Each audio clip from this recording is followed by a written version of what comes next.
ये कहानी है हमारी नई भाभी की। तो नई नए घर आई थी भाभी, जिनका नाम था राधा। हाथों में मेहंदी का रंग अभी फीका भी नहीं पड़ा था और ससुराल वालों की उम्मीदें आसमान छू रही थी। सब सोच रहे थे, नई बहू है, घर को स्वर्ग बना देगी, रसोई से खुशबू आएगी, घी की खुशबू में घर महक जाएगा। लेकिन पहले ही दिन जो खुशबू आई वो घी की नहीं, जले हुए तेल और धुएं की थी। जैसे ही गैस जली, राधा भाभी ने कढ़ाई चढ़ाई, उसमें तेल डाला और किसी से फोन पर बात करने लगी। 5 मिनट बाद नहीं, पूरे 15 मिनट बाद जब याद आया कि कढ़ाई तो चूल्हे पर चढ़ी है, तब तक तेल धुआं बन चुका था और पूरी रसोई में ऐसा लगा जैसे किसी ने धुआं बम छोड़ दिया हो। सास ने खांसते हुए कहा, बहू, ये पकौड़े बना रहे हैं या कोयला? भाभी घबरा गई, हंस दी और बोली, माँ जी, नया घर है ना, गैस तेज है। सबने सोचा, चलो पहला दिन है, इतना तो चलता है, नई बहू है, शायद घबरा गई होगी। लेकिन कहानी यहीं खत्म नहीं हुई। अगले दिन दाल जली, उसके अगले दिन सब्जी जली, फिर चावल जले और एक दिन तो हद हो गई जब रोटी तवे से उतारते उतारते सीधी काली चकली बन गई। देवर ने मजाक में कहा, भाभी, ये रोटी खानी है या दीवार पर टांगनी है? भाभी मुस्कुरा तो देती थी, लेकिन अंदर ही अंदर कुछ और ही चल रहा था। धीरे धीरे घर वालों ने नोटिस किया कि खाना सिर्फ जल ही नहीं रहा है, बल्कि कम भी बन रहा है। चारों लोगों के घर में खाना ऐसे बनता था कि 2 लोग का खाना बन रहा हो तो तीसरे को सिर्फ सब्जी की खुशबू ही मिले।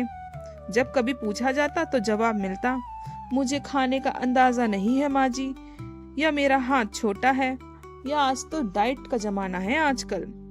सबसे बुरा हाल तो बेचारी भाभी के पतिदेव का था। बेचारा ऑफिस से थक हारा घर आता, सोचता, आज तो घर में गरम गरम खाना मिलेगा, लेकिन प्लेट में या तो जली दाल होती या बस 2 चम्मच सब्जी। एक दिन उसने हिम्मत करके कहा, राधा, थोड़ा ज्यादा बना लिया करो खाना।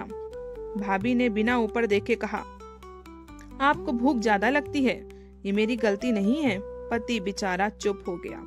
सास ससुर भी सोच में पड़ गए, क्या ये सच में अनजाने में हो रहा है या कुछ और बात है? एक शाम पूरा घर भूखा था। गैस पर कढ़ाई चढ़ी थी, सब्जी बन रही थी, लेकिन भाभी फिर फोन पर लग गई। इस बार सब्जी इतनी जली कि नीचे से काली और ऊपर से राख जैसी हो गई। सास की आंखों में आंसू आ गए। बहू, आज व्रत है क्या? भाभी ने हल्की सी आवाज में कहा। नहीं माँ जी, बस बन नहीं पाई। उस दिन देवर ननद बाहर से समोसे खाकर आए और घर वालों को समझ आ गया कि बात सिर्फ खाना जलाने की नहीं है, यहाँ तो कोई और ही बात चल रही है। आखिरकार सास ने एक दिन शांति से बैठकर पूछा, राधा, सच सच बता, खाना क्यों नहीं बनता? तब भाभी फूट फूट कर रो पड़ी, बोली, माँ जी, मायके में कभी रसोई नहीं की, सब कहते थे पढ़ी लिखी हो, काम क्यों करे। यहाँ आई तो डर लगने लगा, गैस से, तवे से, सबसे ऊपर से सबकी उम्मीदें, मैं घबरा जाती हूँ, इसलिए ध्यान भटक जाता है। पूरा घर चुप हो गया। देवर ने कहा, तो हमें पहले क्यों नहीं बताया आपने? तो भाभी बोली, डर लगता था कि सब हंसेंगे मुझ पे। उस दिन के बाद कहानी में नया मोड़ आया। सब सास ने तय किया, अब रोज भाभी के साथ रसोई में खड़ी होगी। पहले दिन सिर्फ चाय बनी पर जली नहीं, दूसरे दिन दाल थोड़ी ज्यादा गाढ़ी पर जली नहीं, तीसरे दिन सब्जी, नमक कम था सब्जी में लेकिन खाने लायक थी। पूरा घर ताली बजाने लगा। तब पति ने हंसते हुए कहा, आज तो पेट भरा है।